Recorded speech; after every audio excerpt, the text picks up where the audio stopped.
میں اپنی مثال دیتا ہوں، آپ لوگ سب مومن ہیں، میں یہاں بیٹھا ہوں ناصر شاہ کے ساتھ، تو ناصر شاہ کا ناصر شاہ دوسری تو بڑے اچھے بندے ہو، ناصر شاہ چلا گیا ہے تو میں اعجاز کے پاس بیٹھا ہوں، اعجاز ناصر شاہ تو بڑا چبل آدمی ہے، تم بڑا اچھا بندہ۔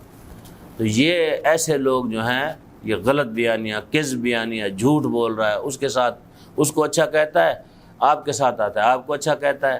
اس طرح کے لوگوں کو اللہ کہتا ہے کہ جو اس طرح کا کام کرتا ہے، چاہے وہ اس زمانے کے منافق تھے یا آج کے منافقین ہیں ہمارے دنیا میں یہ مسلمان حکمران، یا پھر ہم لوگ اپنی اصلاح کریں۔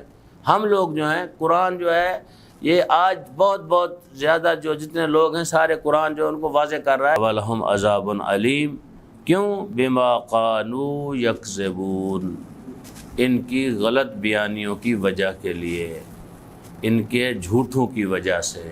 انہی آیات کو آپ ہر ایک پہ دیکھتے جائیں کہ یہ آیت کس کے اوپر جاتی ہے، کون ہے جو اس آیت کا حقدار ہے۔